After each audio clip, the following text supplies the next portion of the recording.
the NFL OFFseason Podcast with me, your host, Louis DB, and I'm filled with a room full of a hero, Dave Kress. What up, boy? Hey, boss. Thanks for having me. Sure. Today, we're going to dive into the free agency period of the NFL offseason. Hang on. So, as I was doodling here on this board, I drew a triangle, but actually a really good idea popped in my head. What? What is the NFL calendar? Or not the calendar, the pyramid. Position-wise. Pyramid. Who is ranked the highest among positions? And who... So are we going little triangle is the top? No, I'll show you. Or like the bottom, like the grain. Is that like the cube? Here. There's grouping. Right. The best positions are at the top. The worst ones are at the bottom. Okay. So how's it go? I would say the top is obviously quarterback. Yeah. But then, who's at the bottom? Offensive lineman. And why are you hating on the offensive linemen? They're a big part. If you're like, yo, I can't wait to go to the Bills game and watch some Eric Wood, am I right? Yeah, but who else? Okay, what about this?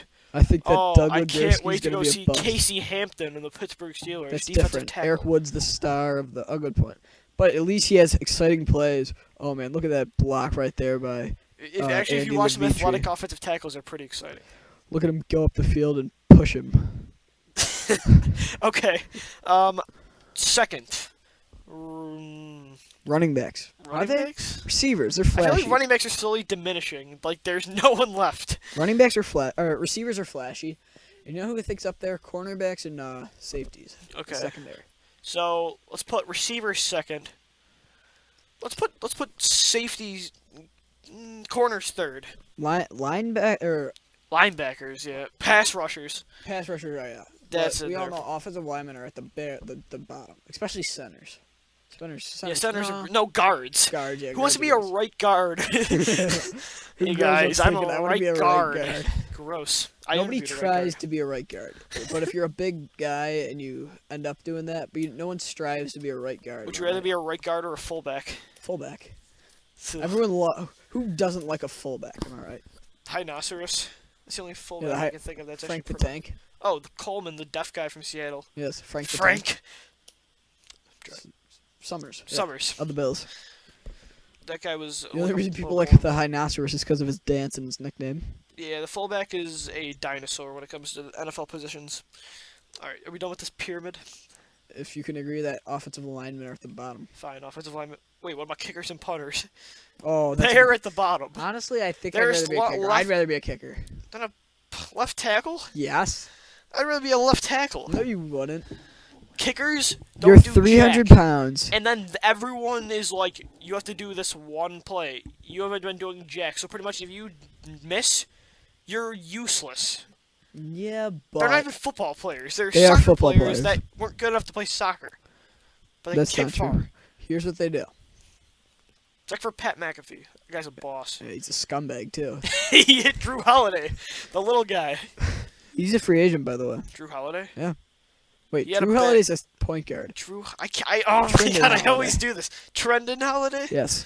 He had a bad Oh, yeah, year, he's though. done. He's done with the Broncos. Yeah, I don't know where he's going to end up. But, back to this.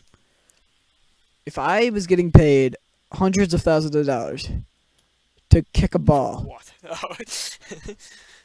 or instead of being 300 pounds, every non-stop plays, having other 300-pound people running at you, and you have to stop them. Sounds terrible. I'm going to take a shot at Brendan Okay. Harrington. I'd pay him $100,000 not to talk. Oh, same. I was just thinking because I was like, what are they paying you for? I would pay Brendan not to talk. So, okay.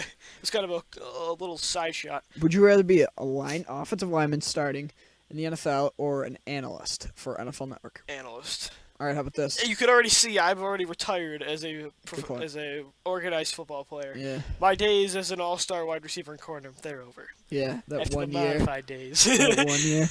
And Hey, it was a great ride, and I ended on a high note. yeah, hang up the cleats for good. Hang up the cleats. All right. Okay, you want to dive into some free agency? I always say dive in, and that kind of pisses me off because I can't stop saying it. Dive in. Let's jump. Yeah. For joy with some No, free agency. please don't. Don't say that. Let's Start. That's still boring. Okay. All right, so some headlines. Let's for get that. free with free agency. Okay. We're going to talk some free Okay. agency, like I just said, in a different term. Let's go best team. Actually, first, let's start with some updates, actually. Chad Henne and Matt Castle, two quarterbacks that were placeholders for the Minnesota Vikings and the Jacksonville Jaguars, will be sticking with their former teams, as Matt Castle signed a deal with the Vikings. Don't know the extent of that deal, but I do know Chad Henne signed a 2-year deal with the Jaguars. Dave, before we get into free agency, You almost said it. I know. Does this mean that Jacksonville will not be taking a quarterback at 3, or is this just we need a backup? I don't know because, well, what Gus Bradley said is that Henne will be the starter going into OTAs. Yeah, I don't know why he came out and said that in March. That's kind of premature. Yeah, I know. But I do recall like a month ago, their GM or whoever, someone high in their David organization, Caldwell, maybe. said that they will be taking a quarterback, maybe 2 in this draft. Yeah, he did say that. So, yeah, Shad Khan, their mustache. Yeah. That guy's got a sick mustache. But the Jags didn't, like, what Gus Bradley didn't say that he's going to be the starter going into the season. He said going into OTA. So that's actually yeah, true. a big hint that they're going to take a guy. Actually. Caldwell was at a couple of Bridgewater's games, so you never know. But I don't know. I kind of feel like he's going to go. He used to work for the Seattle Seahawks as he was their defensive coordinator. I think he's going to go in that route where he's going to build up that defense and maybe take a guy like they took Russell Wilson in the 3rd round. Maybe they take a Jimmy Garoppolo in the 2nd round. Or maybe they take a chance on a big arm guy like Zach Meckenberger in the later rounds. Or I heard from a friend that maybe Aaron Murray is a potential fit there.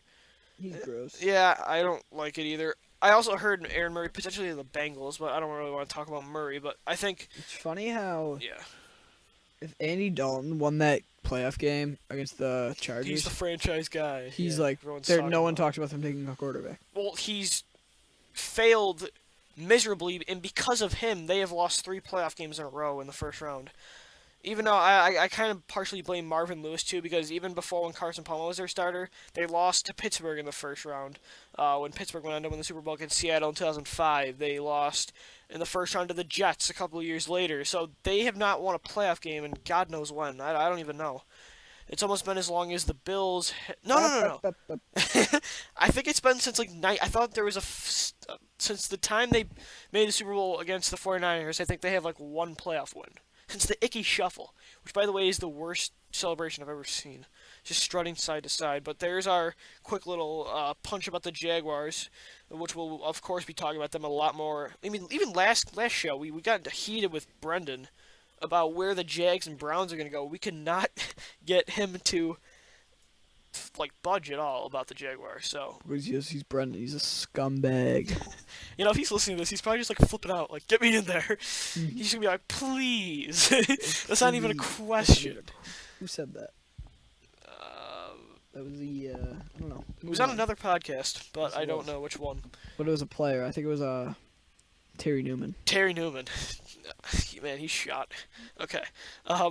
Another update, real quick. Running back Darren Sproles of the New Orleans Saints. No. Running back question mark. Offensive weapon Darren Sproles has been released by the New Orleans Saints. He now will be able to sign with the team. Dave, where is a potential fit for Darren Sproles? As he's really, obviously you can't bring him in as your focal point at running back or the offense, so he's going to need to go to a place with already a backfield, but that needs some speed and talent. That's a good point. Well, I would say Denver, but we already know they have Monty Ball who can catch out of the backfield. That's a good question, actually, because I'm not a huge fan of Sproles, other than his fantasy implications. True. Which I drafted him in the 2nd round last year over Reggie Bush, so he's a pretty big scumbag to me. But how could I could have benefited Reggie Bush instead of him? Yeah. That I could mean, have been if Sproles, though, I think it was if Sproles didn't get hurt, he was battling injuries the entire year. If Sproles didn't get hurt, though, he would have been fine. I think But he he would have been a wasn't good fine. running back. Well, yeah, obviously. And he's not a running back. He has more receiving. He has. Yeah. Oh, yeah, he has more yards. and receptions. He has triple the amount of. He has 700 receiving yards. He has 200 rushing. Yeah, he's not a running back, but he's too small to be he's an offensive weapon. But I think maybe even Denver, because to me, I don't think I'm quoting a man from NFL Network by the names of Henry. Don't know. Handsome Hank from NFL's Dave Damashek's football program. He said he made an interesting point that they don't know if Moreno odds are will not be back in Denver, so they're going to be looking to add someone else because yes, Monty Ball's going to be their guy, but I don't know how good he is enough to. There's not many teams in the NFL besides like the Eagles and Vikings that have a one running back system, and even they don't. You see Bryce Brown rotating in a lot for the Eagles. So they might maybe want to get an electric guy. They were hoping Ronnie Hillman was going to be this third down back that would be a big time receiver for Peyton Manning. Maybe Sproles is a good fit there. I think maybe. I don't really like Sproles that much. No, I don't either. I'm not a big fan of him because I mean you can't name him to a specific position. So it's just kind of. You need to be able to use him. I think I've already been seeing people on Twitter saying how Chip Kelly would love this guy. Chip Kelly doesn't love every guy that's small and fast. He's fast, so Chip Kelly would like him. That's what angers me. Oh my gosh. So, I mean, I don't know where else really that Maybe? Sproles would fit. I mean, How he about fit this? perfectly in New Orleans. Just New Orleans didn't have any other running backs to carry the load, so he had to, which is why he got hurt. Except for he didn't carry the load running wise. They just didn't run the football. How about this? So, the Cleveland Browns happen to be a hot topic amongst this podcast. Sadly. But say they did this. I hate that we have to defend to the death the Cleveland Browns. I'm not even that big of a fan. Well, I'm not a fan. yeah. I'm a critical thinker about Brennan. Oh, whatever. Well, I'm about to go get real critical with you. Okay. Say they do this. They go out and they sign Darren Sproles. Then they go into the draft with their 2 first-round picks and draft Sammy Watkins. Yeah. Then with their late pick in the first round, they get Derek Carr. So now their team is Derek Carr, Darren Sproles, Josh Gordon, Sammy Sproles Watkins, in Cleveland, yeah, and I like Jordan that. Cameron. And they have a good offensive lineman. Oh, that team's a playoff. And they know. franchise tagged Alex Mack. And if they find a way to hang on to one of their if they don't sign T.J. Ward, maybe go get Byrd. Unfortunately, but yes. So they don't really have a running back. So they go out and get another free agent or draft a big guy. Or like Hyde or Kadeem Carey. Receivers aren't going to be, or running backs aren't going to be going off the board. No. So you just get another guy. I don't see the problem with that is. They could just go sign 2 running backs in free agency. They can go sign Ben Tate and Darren Sproles, and boom, there's your backfield. Mm-hmm. I don't know. I think Cleveland's a step away. I think they're a quarterback and a running back away from being a pretty good team, not great team. I'm kind of concerned about the whole Alex Mack, and if they lose 2 key players for that team that were really good last year, difference makers, and that might hurt them. And also, quick little cool thing I heard around the NFL today is that David Carr would like to make an NFL return and back up his brother, Derek Carr. Is this a possibility at all? Depends where Derek Carr goes. True, but I don't think David Carr is good enough to be. I don't think people are gonna be like, "Hey, he's his brother, so let's get him on the team." Oh no. No. Okay, let's go sign Cooper Manning to be Eli's backup. Cooper Manning is A high school basketball player. and he doesn't have a leg. Is that true? I don't know. He had some leg thing that put it out of his career, and he was a receiver anyway. Ugh, yuck. Another thing about He would have been an awful receiver. I can just tell. I got a bone to pick with Archie Manning. Everyone thinks he's so good and he made the Hall of Fame. He had 21 more interceptions in his career than he did touchdowns. But because he played for the Saints and he was somewhat good, they put him in the Hall of Fame.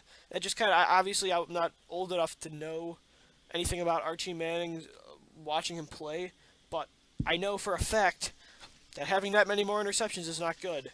No. See Geno Smith for my reference. Geno Smith is way worse than Archie Manning. True. But Geno Smith has also got some good upside. Look what he did against Atlanta last year when he made that comeback. If I were the Jets,